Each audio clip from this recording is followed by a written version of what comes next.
Hola, I'm Riza, and I'm finally making an anime video because I have to talk about the series because only one other YouTuber is talking about the manga, and that is absurd because the manga is so insane and I just need to talk about it. And this video will mainly just be a sales pitch to all of you, whoever watches this video, to please and go read the Noragami manga. It's so good. The more I read it, the more I'm disappointed that Noragami never got a season 3 and that never got fully animated. So this is to make Noragami more popular, and so that we can all complain to MAPPA to animate it again, please. I need to see these fight scenes animated, and I need to see these tragic scenes play out, because it's so good. Anyway, if you didn't know, I'm a massive weeb, but it wasn't always that way. Noragami was the first manga I ever read, and because of that, Noragami became my favorite anime and my favorite manga because it was the only thing I read. And then Hunter x Hunter dethroned it, which rightfully deserved. I love Hunter x Hunter, but today we are talking about Noragami. What happened is I read Noragami around the time when the anime came out, and Noragami updates monthly. So I would read all that was out, and I was amazed at how good the writing was. Then I would wait a couple months because they come out monthly, so then I could batch them and then read them all again whenever I remembered Noragami again. Then I eventually waited it had been 2 years since I had read any of Noragami, and recently I picked it back up, read all the way to the latest chapter, and Noragami is almost finished at the time I'm recording this. It is going to be just a couple more chapters and Noragami will be ended. But I have to talk about this, because it's so good. I like Demon Slayer. I like Hunter x Hunter. Noragami is everything I love about Demon Slayer and Hunter x Hunter combined, and it will have an ending. Which Hunter x Hunter, I don't know at this point. But let me tell you about this amazing story. So, the premise is a little weird, and by a little weird, I mean extremely weird. There's this god named Yato, and he is a Japanese god, and he's in a world where there's all these other Japanese gods, and the other Japanese gods are Japanese gods from Japanese mythology, which makes it really interesting because you get to learn about some of the Japanese gods in Japanese mythology.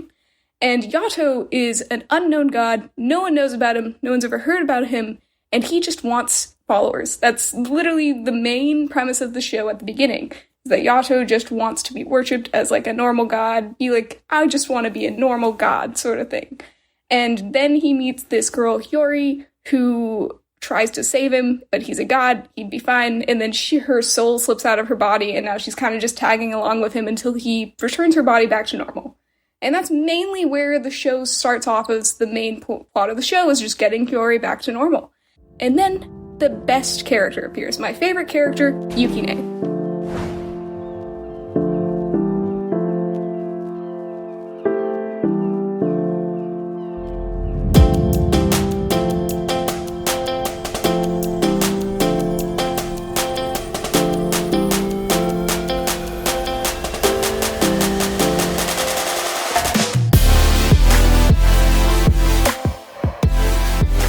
Yukine is Yato's regalia, which is the god's weapons that are from dead people. This isn't Soul Eater. I remember a lot of people saying that Noragami is just a copy of Soul Eater because it has people turning into weapons sort of thing. It is completely different from Soul Eater. It is way better. Now you have your dead ghost thing as your weapon, and they get to hang around with you until something happens to them. And there's a whole lot of rules, and it's super interesting, and the world of Noragami is just so well built. The world building, man.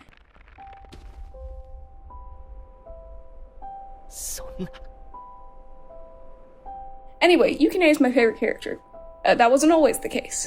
It went from Yukine to Kazuma, and now it's back to Yukine because the manga is super good. Now here are the main 3 characters. There's Yato, the god who doesn't have any followers and does all sorts of things to try and get people to believe in him. You have Hiyori, the normal, really good, well-written female character, who helps the gang and holds and glues them together by making them not go off the walls. Then we have Yukine, who's the gremlin child at the beginning.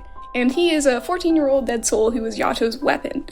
And he doesn't like Yato that much at the beginning because Yato is basically a homeless man disguised as a god.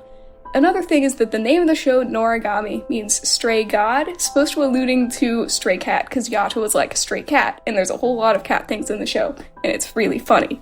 The show is also really funny, and that's one thing that I really like about it, is that it has a whole lot of comedy to it, but it's still hits really deep in the deep, serious moments.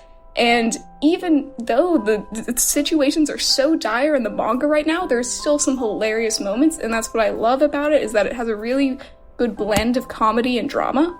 Now, I do recommend reading the manga from the beginning. So, like, first chapter all the way through, because even though the anime adaptation is really good, it still leaves some stuff out and it reorders some of the scenes, and I just think it's better to reread from chapter 1 of the manga all the way to the end. It doesn't take that long. Well, it doesn't take that long if you're me, and it's through volumes of manga in a day. So my second point for why you should watch and read Noragami is because the symbolism and foreshadowing is literally insane. Like, it's so good.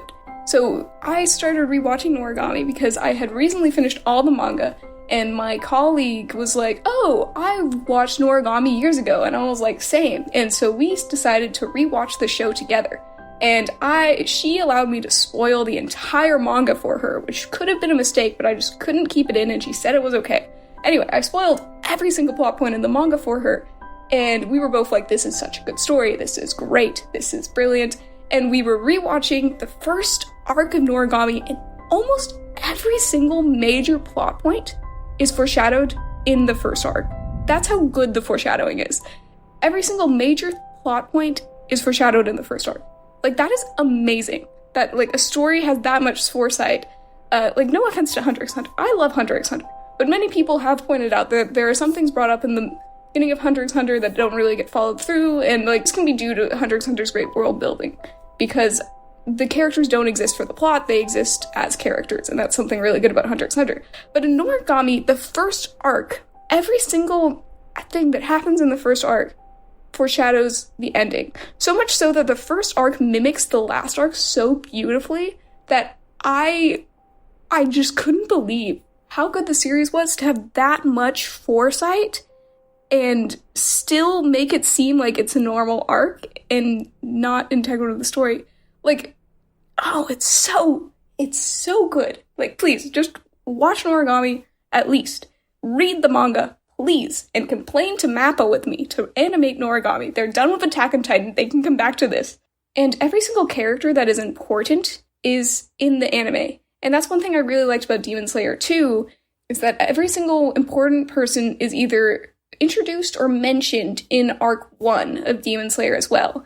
And I really like that in stories because it means that you have the entire story to know this character, and then when they actually become relevant, they're not some random character thrown in. And I really like it when stories do that.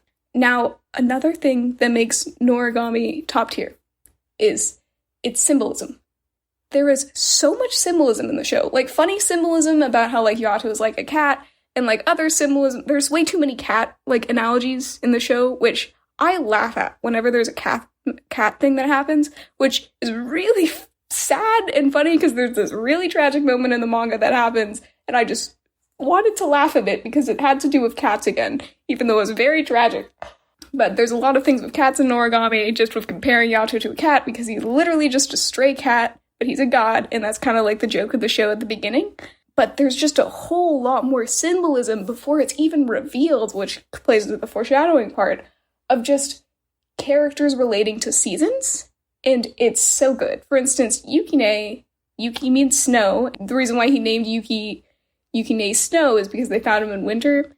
And later, those names hold a whole lot more meaning.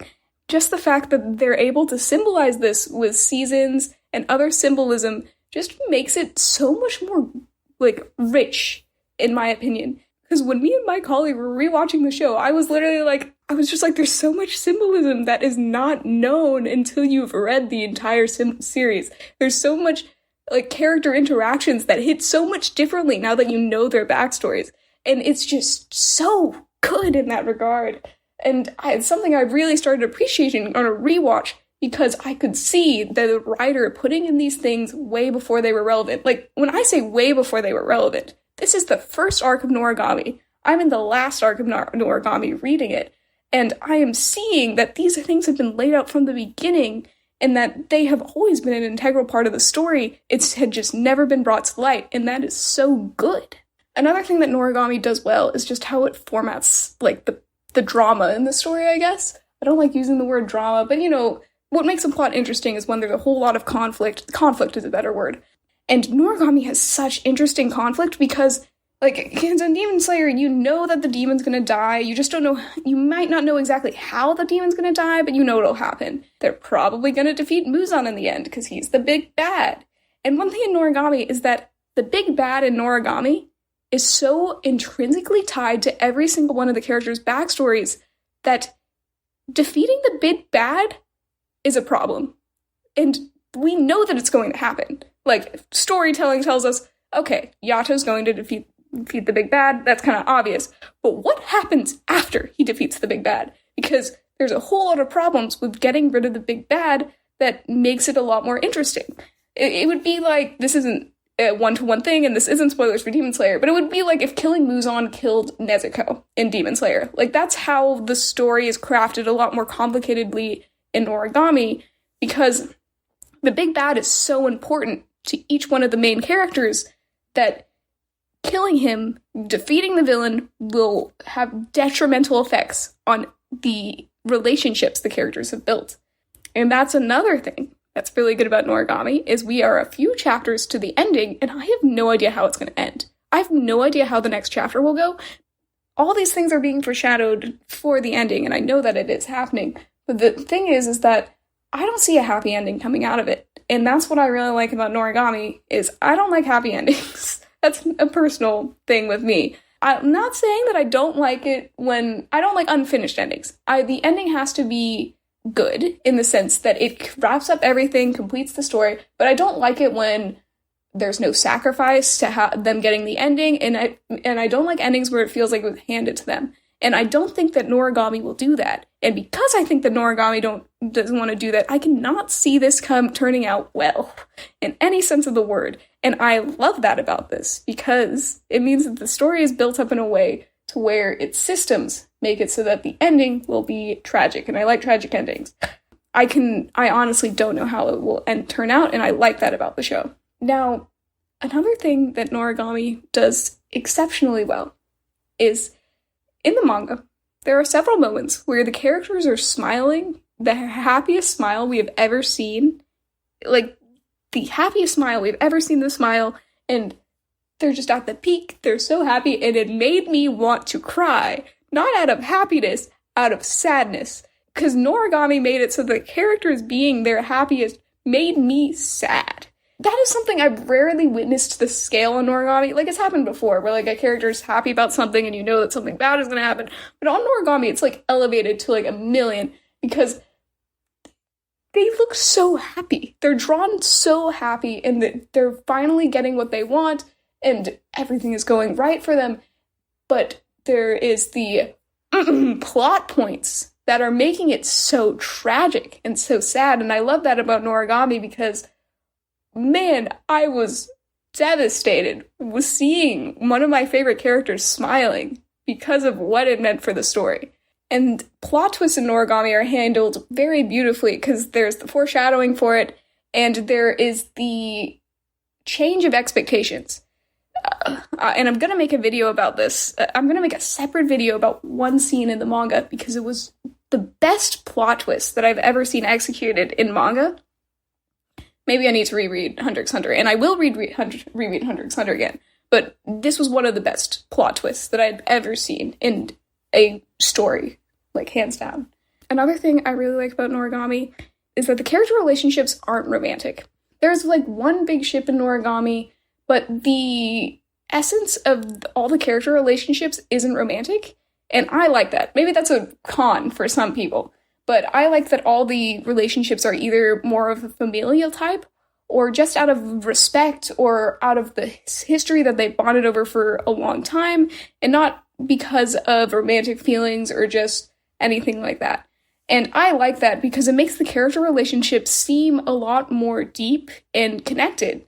It's so good to see in a show, see characters, like, really caring for each other and building up a very special relationship, and it not being intrinsically romantic. Of course, there are many people who will ship these characters anyway, which it makes sense because they do have such a closeness together, but in the show, it's not presented that way, and I really like that the focus is on their relationship, and not on their relationship, their dynamic, their history together, and not on romantic ties or anything. And another thing I really like about Noragami is it's such a contained story, which I could say the reason I like that is because that's something I really like about Demon Slayer, which Hunter x Hunter, in my opinion, is not a very contained story in the sense that there's a lot going on. And it's just different stories. But I really like in the case of Noragami how contained the narrative is. The narrative is about Yato, Hiyori, and Yukine. And every single conflict in the story spreads out from those three characters. It makes the story a lot more personal, too. For instance, I'm going to keep using Demon Slayer as an example. But for instance, in Demon Slayer, like, yeah, Muzan is the big bad, you know, he turned everyone into a demon. Like, that, it makes it so that, like, everyone has trauma with Muzan, basically, in Demon Slayer. But the surroundings on Muzan becoming a demon and all that isn't really related to Tanjiro that much. And it isn't really related to other characters, they've just been hurt by them. In Noragami, every single conflict that happens is so intrinsically important to Yato, Yukine, and the characters themselves that it makes the plot so much more interesting and so much more personal, too. Because these are characters going up against things that not only have huge consequences for the world they live in, but also have huge consequences for their personal lives, which makes the conflict so much more vital than just we have to kill this person to save the world. We have to kill this person to save the world, but it's going to be hard not only because they're super strong, but because they share such an important connection to the main characters. And that is why it's so good. And man, my one con for Noragami, or especially for the anime, because this is just a funny thing, when me and my colleague were rewatching the anime, we were like, oh man, this happens in the manga, or this is foreshadowing something that happens in the manga, the writing is so good, and then her roommate would walk in, and it would be a bath scene. There's a lot of bath scenes in Noragami, more than I remember, and I remember she walked in during a bath scene again. Like, every time she walked into the room, it would be a bath scene. Like, it wouldn't be a cool fight scene or anything. And we were just laughing about it, because we were like, listen, this is a very good show. You don't understand. This show is not just bath scenes. But, it was really funny, because she had more recently read the beginning of the manga, and she was like, this bath scene isn't even in the manga. And I was like, this is funny. There is a non-normal amount of bath scenes in Noragami. Anyway, I just found that funny. The fan service in Noragami isn't that bad, in my opinion, simply because it's not in your face. It's just, why are we having this conversation in the bath again? Does it need to be here? And apparently the anime said yes. But it's really good. All the characters are well written and have so much depth to them, and the conflict is built up in such a beautiful way that it makes the story so interesting and so in-depth. And I cannot recommend this anime enough. Please yell at Mappa to give this a third season. To give this 50 seasons. Maybe not 50. Yell at Mappa to at least give us a third season and to at least finish the manga. Please. I need this animated. It's so good. I need this. Now, lastly, do I recommend watching the anime in sub or dub? I actually first watched Noragami in the dub, and because I first watched it in the dub, I like the dub as well. The sub is also good. In fact, the voice actors for Eren Yeager and Levi are the voice actors of Yato and Yukine, but sort of switched roles sort of thing in the Japanese version. So I think you can't go wrong with watching Noragami in the sub or the dub, but definitely read the manga. Read all of the manga. It's so good.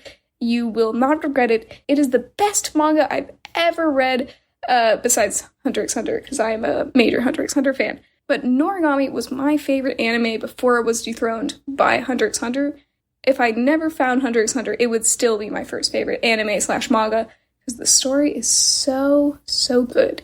And you need to read it. You should all read it, so that it can become more popular, and so we can finally get a third season, and so that I can talk about this with everyone I meet, because of how amazing it is.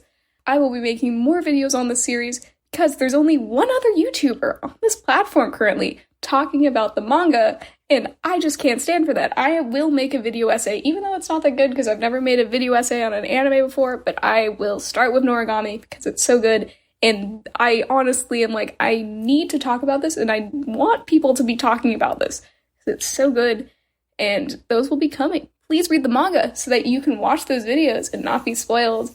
Bye!